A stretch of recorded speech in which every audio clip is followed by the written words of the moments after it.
شریک بن عبداللہ بن ابی نے بیان کیا، انہوں نے بیان کیا کہ میں نے انس بن مالک رضی اللہ عنہ سے سنا، انہوں نے وہ واقعہ بیان کیا جس رات رسول اللہ صلی اللہ علیہ وسلم کو مسجد کعبہ سے معراج کے لیے لے جایا گیا کہ وحی آنے سے پہلے آپ کے پاس فرشتے آئے۔ حضرت صلی اللہ علیہ وسلم مسجد حرام میں سوئے ہوئے تھے۔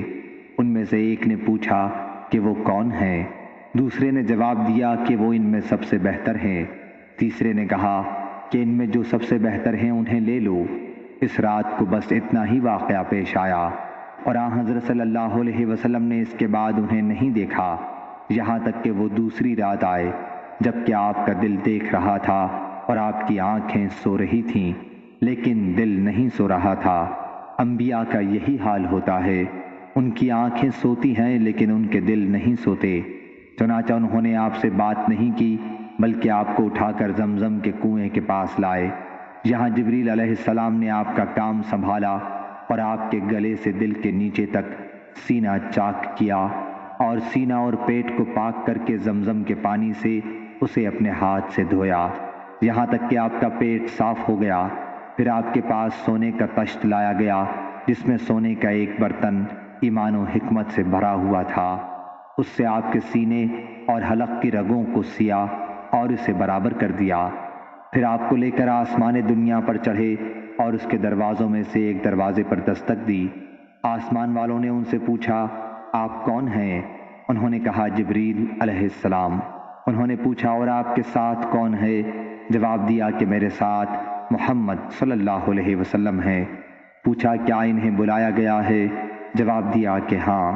آسمان والوں نے کہا خوب، اچھے آئے اور اپنے ہی لوگوں میں آئے۔ آسمان والے اس سے خوش ہوئے۔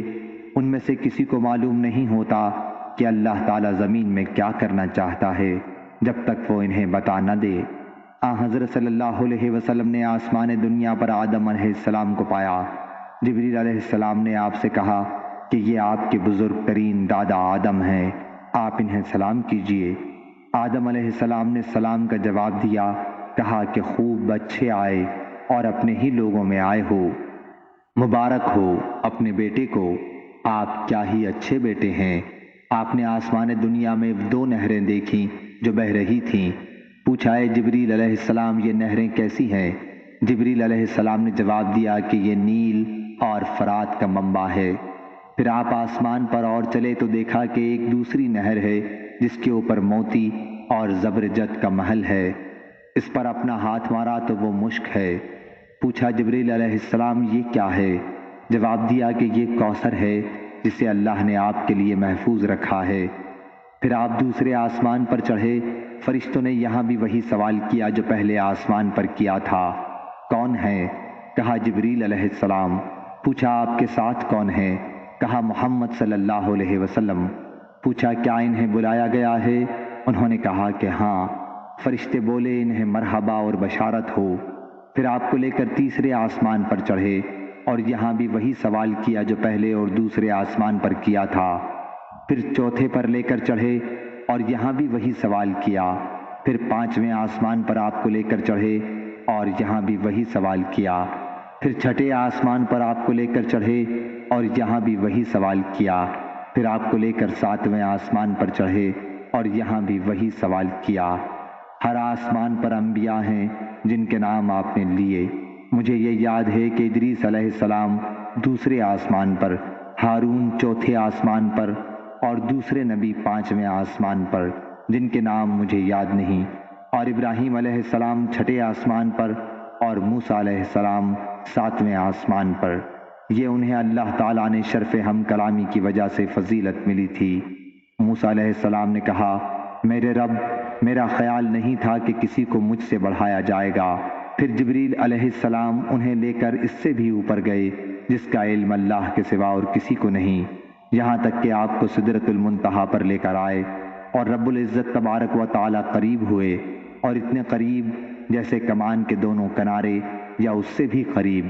پھر اللہ نے اور دوسری باتوں کے ساتھ آپ کی امت پر دن اور رات میں 50 نمازوں کی بھی وحی کی۔ پھر آپ اترے اور جب موسیٰ علیہ السلام کے پاس پہنچے تو انہوں نے آپ کو روک لیا اور پوچھا اے محمد صلی اللہ علیہ وسلم آپ کے رب نے آپ سے کیا عہد لیا ہے؟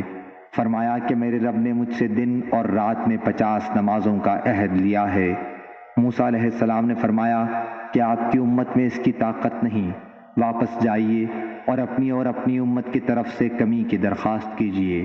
چنانچہ حضرت صلی اللہ علیہ وسلم جبریل علیہ السلام کی طرف متوجہ ہوئے اور انہوں نے بھی اشارہ کیا کہ ہاں اگر چاہیں تو بہتر ہے۔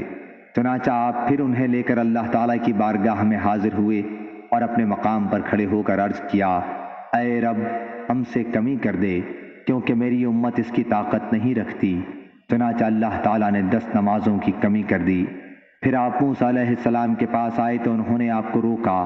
موسیٰ علیہ السلام آپ صلی اللہ علیہ وسلم کو اسی طرح برابر اللہ رب العزت کے پاس واپس کرتے رہے یہاں تک کہ 5 نمازیں ہو گئیں۔ 5 نمازوں پر بھی انہوں نے حضرت صلی اللہ علیہ وسلم کو روکا اور کہا، اے محمد صلی اللہ علیہ وسلم، میں نے اپنی قوم بنی اسرائیل کا تجربہ اس سے کم پر کیا ہے، وہ ناتواں ثابت ہوئے اور انہوں نے چھوڑ دیا۔ آپ کی امت تو جسم، دل، بدن، نظر اور کان ہر اعتبار سے کمزور ہے۔ آپ واپس جائیے اور اللہ رب العزت اس میں بھی کمی کر دے گا۔ ہر مرتبہ حضرت صلی اللہ علیہ وسلم جبریل علیہ السلام کی طرف متوجہ ہوتے تھے تاکہ ان سے مشورہ لیں، اور جبریل علیہ السلام اسے ناپسند نہیں کرتے تھے۔ جب وہ آپ کو 5ویں مرتبہ بھی لے گئے تو عرض کیا، اے رب میری امت جسم، دل، نگاہ اور بدن ہر حیثیت سے کمزور ہے، بس ہم سے اور کمی کر دے۔ اللہ تعالیٰ نے اس پر فرمایا کہ وہ قول میرے یہاں بدلا نہیں جاتا جیسا کہ میں نے تم پر الکتاب میں فرض کیا ہے، اور فرمایا کہ ہر نیکی کا ثواب 10 گنا ہے۔ پس یہ الکتاب میں 50 نمازیں ہیں لیکن تم پر فرض 5 ہی ہے۔ چنانچہ آپ موسیٰ علیہ السلام کے پاس واپس آئے اور انہوں نے پوچھا کیا ہوا؟ آپ نے کہا کہ ہم سے یہ تخفیف کی کہ ہر نیکی کے بدلے 10 کا ثواب ملے گا۔ موسیٰ علیہ السلام نے کہا کہ میں نے بنی اسرائیل کو اس سے کم پر آزمایا ہے اور انہوں نے چھوڑ دیا، بس آپ واپس جائیے اور مزید کمی کرائیے۔ حضرت صلی اللہ علیہ وسلم نے اس پر کہا، اے موسیٰ واللہ مجھے اپنے رب سے اب شرم آتی ہے کیونکہ بار بار آ جا چکا ہوں۔ انہوں نے کہا کہ پھر اللہ کا نام لے کر اتر جاؤ۔ پھر جب آپ بیدار ہوئے تو مسجد حرام میں تھے کہ جاگ اٹھے۔ جاگ اٹھنے سے یہ مراد ہے کہ وہ حالت معراج کی جاتی رہی اور آپ اپنی حالت میں آ گئے۔ صحیح بخاری حدیث نمبر 7517۔